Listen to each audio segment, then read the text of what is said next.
Hai, balik lagi sama aku, dan kali ini kita bakal ngerangkum satu film yang seru dan unik, di mana ada 3 bersaudara yang hobi sekali dengan permainan judi. Ya, dimana lagi yang tidak namanya judi. Mereka bermain sesuka hati dan sampai lupa bahwasanya permainan judi hanya merugikan mereka sendiri sampai berhutang dan tidak mampu membayarnya. Oke, sesaat lagi kita akan menyaksikan rangkuman film dari Don't Call Me God of Glamour tahun 2023. Selamat menyaksikan. Di sebuah tempat pacuan kuda, seorang pria bernama Anwi memenangi sebuah taruhan kuda dengan mempertaruhkan semua uang miliknya dengan memasang kuda nomor 5.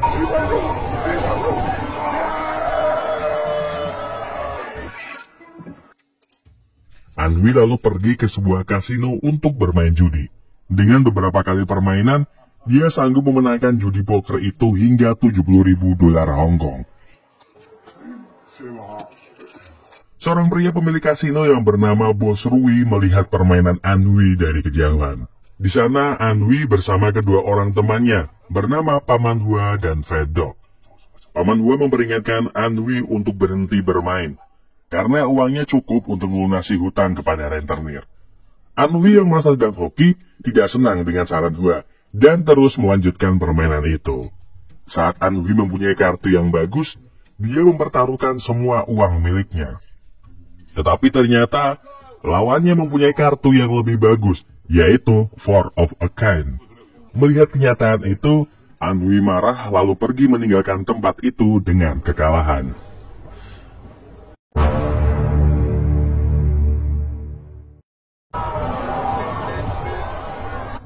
Saat sedang berjalan di sebuah keramaian, tidak sengaja dia bertemu dengan mantan istrinya yang bernama Lexi. Melihat itu, Anwi seperti tidak senang dan meninggalkannya.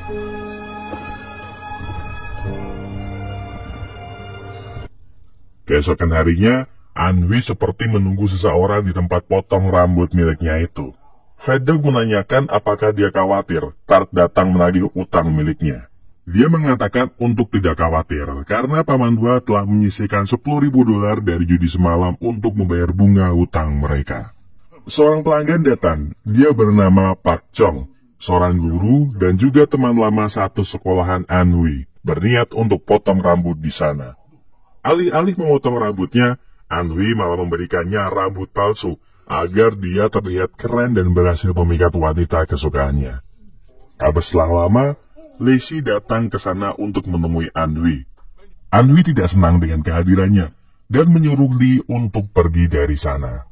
Lee mengatakan kalau dia datang ke sana bersama anaknya, dan mengatakan juga kalau anaknya adalah darah dagingnya. Lee juga membawa surat tes DNA, kalau seandainya kata Anwi tidak percaya dan ingin membuktikannya. Lee ingin menitipkan anaknya di sana selama 1 bulan, dan memberikan uang 50.000 dolar sebagai imbalannya. Hyung lalu masuk dan duduk di kursi potong rambut dengan selalu memakai headset di kupingnya. Setelah itu, Lee pergi meninggalkan mereka.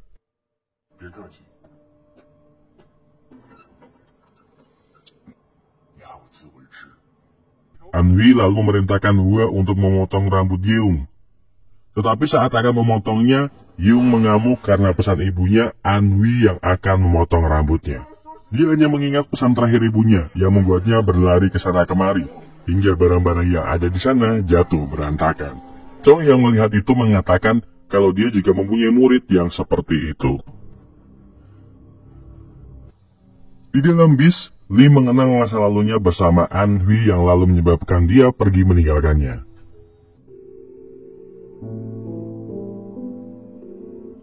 Dengan perasaan marah, Lee mendatangi Anwi yang sedang berjudi. Anwi tidak senang karena kehadiran Lee. Dia marah lalu menyiramkan air ke wajah Lee yang membuatnya pergi dari sana. Anwi yang melihat itu mencoba mengejarnya. Tetapi, dia dihadang oleh para penagih hutang yang mencarinya.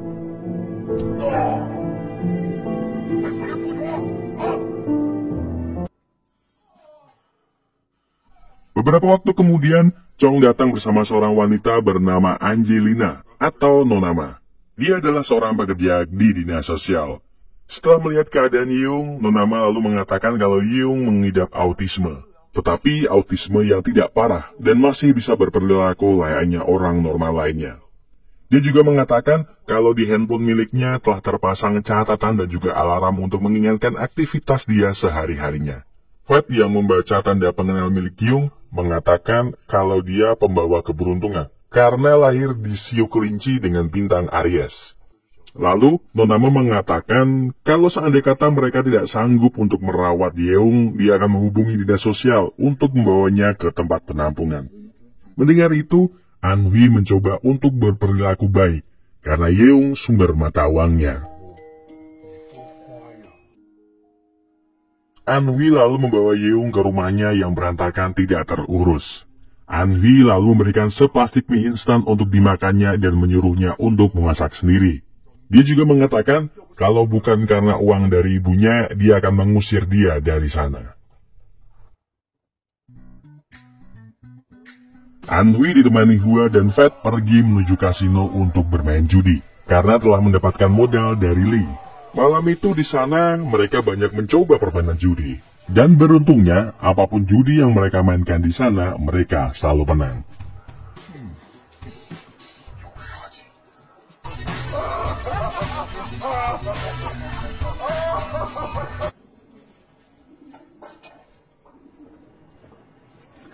Keesokan harinya, Anhui pulang ke rumahnya. Dia kaget melihat kondisi rumahnya yang bersih karena Yeung merapikan semua barang-barang yang ada di sana. Melihat itu, Anhui senang karena Yeung ada gunanya di sana. Yeung mendapatkan alarm dan menyuruhnya untuk makan. Anhui lalu membawanya untuk makan enak di sebuah restoran karena hatinya sedang senang. Tetapi, dia hanya makan mie di sana. Anhui lalu membawanya ke tempat pijat refleksi. Dia juga membawa kartu untuk membuktikan kalau Yeung benar-benar anak yang membawa keberuntungan untuknya. Setelah beberapa kali mencoba dan selalu mendapatkan kartu yang bagus, Anhui lalu membawa Yeung pergi menuju kasino. Dan benar saja, Anhui menang banyak di sana. Tetapi, Yeung mendengar alarm miliknya berbunyi dan menyuruhnya untuk segera tidur. Meskipun Anhui menahannya, tetapi peringatan itu tetap membuatnya bersikukuh untuk segera pergi dari sana.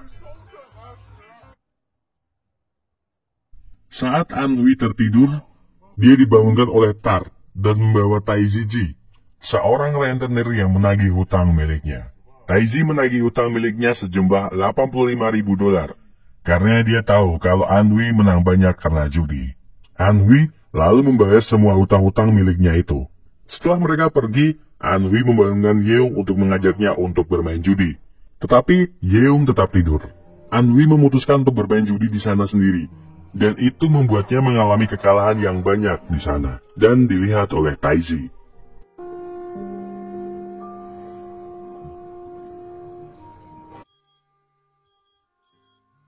Pagi harinya, saat Yeung terbangun, dia melihat tikus di sana dan membuatnya takut. Dengan menggunakan sapu, dia mencoba menangkap tikus itu dan membuat isi rumah itu berantakan. Saat Anhui masuk ke dalam rumahnya, dia melihat kondisi rumahnya yang berantakan marah. Sudah kalah judi dan melihat rumahnya seperti itu, membuat dia melampiaskan semuanya ke Yeung. Dengan menggunakan sabuk miliknya, dia mencoba untuk menyabet Yeung. Yeung yang melihat handphonenya terjatuh mencoba mengambilnya. Tetapi dia terjatuh dan kepalanya terbentur meja hingga membuatnya berdarah. Anhui kaget dan juga Chong yang tiba-tiba masuk ke dalam sana. Mereka lalu membawanya ke dokter untuk menyembuhkan Yeung. Nona Ma yang ikut ke sana mengatakan kepada Chong kalau lebih baik Yeung dibawa ke tempat dinas sosial. Karena dia melihat kalau Anhui tidak sanggup untuk merawatnya, apalagi dia kecanduan judi. Chong lalu berbicara dengan Anhui. Dia menyalahkannya karena 2 hari telah meninggalkannya dan juga membawa Yeung pergi ke kasino. Anhui yang masih kesal lalu pergi meninggalkan mereka di sana dan menuju tukang servis handphone untuk memperbaiki handphone milik Yeung yang rusak.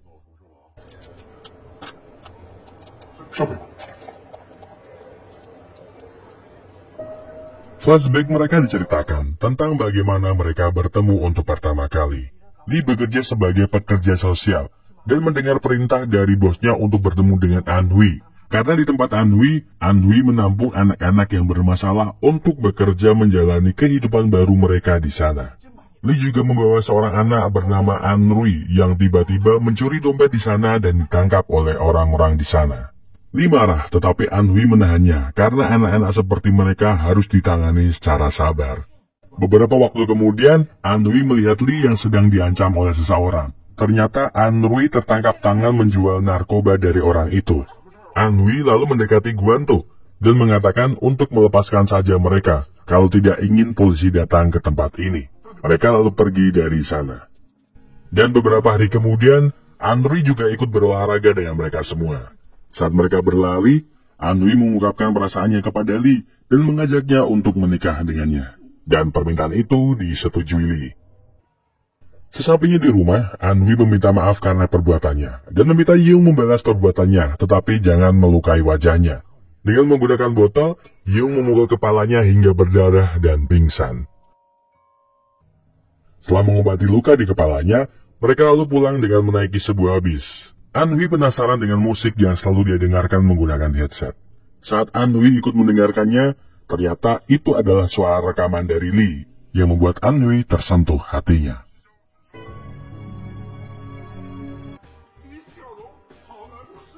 Keesokan harinya mereka semakin dekat dan akrab. Anhui juga merekam anaknya dan bergaya seperti Bruce Lee. Mereka lalu menghabiskan waktu bersama, layaknya seorang anak dan juga ayah.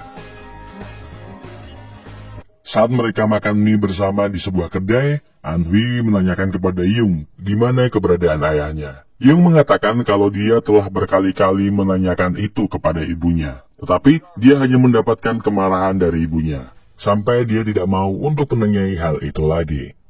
Saat berada di potong rambut miliknya, Yeung sibuk dengan aktivitasnya dengan merapikan dan membersihkan tempat itu.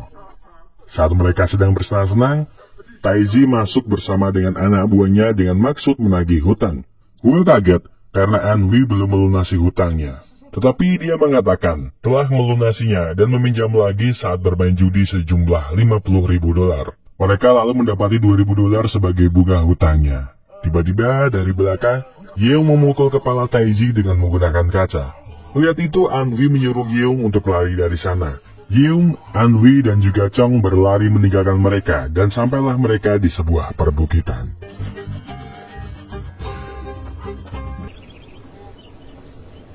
Di sana Chong menyuruhnya untuk menelepon polisi.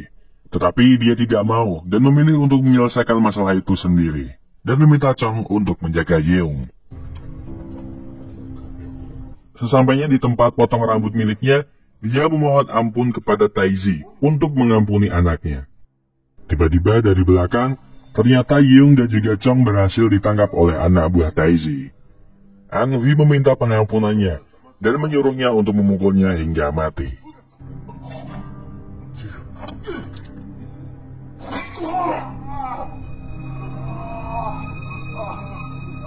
Setelah puas memukul beberapa kali Anhui, dia lalu berniat untuk membalaskan dendamnya ke Yeung. Anhui yang melihat itu mengambil pisau cukur miliknya dan menyandera Taiji. Tiba-tiba dari luar, seseorang masuk yang ternyata adalah Bos Rui, yang membuat Taiji beserta anak buahnya menunduk dan takut kepadanya. Bos Rui mengatakan kalau ingin potong rambut di sana, dan mengatakan juga kalau tempat ini adalah potong rambut langganannya.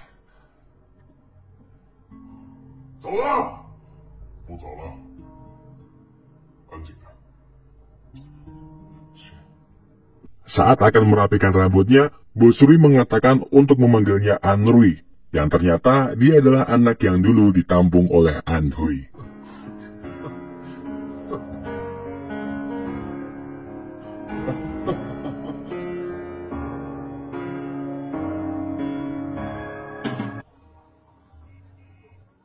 Keesokan harinya, suasana potong rambut miliknya menjadi ramai. Chong mengatakan kepada Anhui kalau anak autis melakukan gerakan berulang. Dia mengatakan juga kalau saat mereka berlari karena kejaran anak buah Taiji, Yeung sangat kuat berlari dan menyarankan Anhui untuk membawanya berlatih lari jarak jauh. Keesokan harinya, Anhui dan Yeung datang menemani Chong yang sedang melatih anak didiknya. Chong meminta Yeung untuk mengikuti mereka. Tetapi dia tidak mau berlari karena Anhui hanya diam saja. Yeung lalu menariknya dan mengajaknya untuk berlari, hingga membuat dia lemas terjatuh di sana.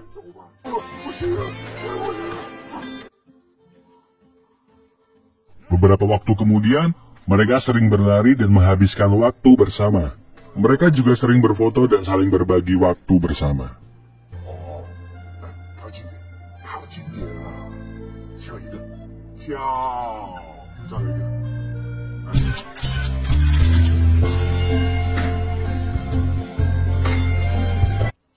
Saat mereka berlari, tidak sengaja mereka melintas di sebuah videotron yang menunjukkan sebuah padang pasir. Yeung mengatakan kalau padang pasir merupakan suatu tempat yang sangat disukai oleh ibunya. Tak terasa waktu telah berada di hari ke-29. Sebelum menyerahkan Yeung ke ibunya, Anhui memotong rambut Yeung. Anhui lalu mengatakan, bagaimana perasaanmu saat ini? Yeung mengatakan kalau dia tidak ingin berpisah dengannya. Chong lalu masuk dan membawakan beberapa makanan untuk mereka. Saat sedang makan, handphone Yeung berdering. Anhui lalu menerima telepon itu dan membuat dia kaget.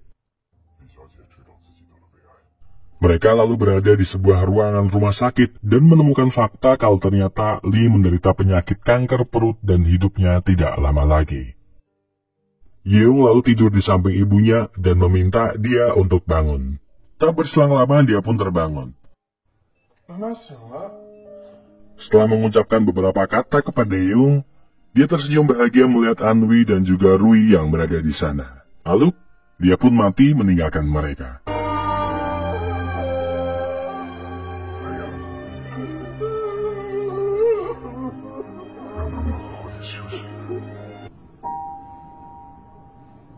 Beberapa waktu kemudian, Yeung dan Anhui sampai ke rumah Lee.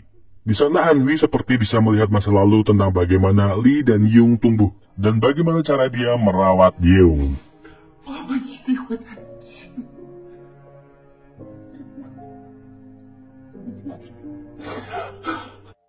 Anhui lalu bertemu dengan Rui. Rui memberikan cek yang berisi uang dan juga tempat yang bisa disinggahi oleh Yeung. Tetapi Anhui mengatakan kalau dia harus bersama dengan ayahnya. Dia sudah bisa merawat untuk dirinya sendiri, dan mungkin dia bisa merawatnya saat dia sudah tua nanti.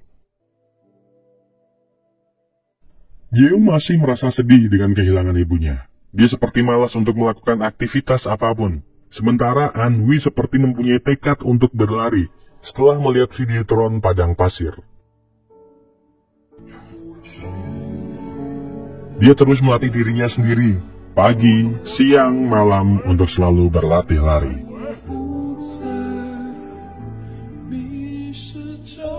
Dan untuk pertama kalinya, Yeung memanggil Anhui dengan sebutan ayah. Papa.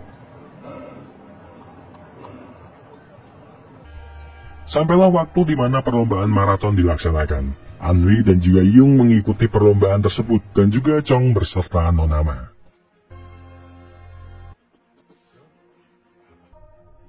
Saat berlari, Yeung terjatuh, lalu Anhui membantunya hingga mereka sampai di garis finish bersama.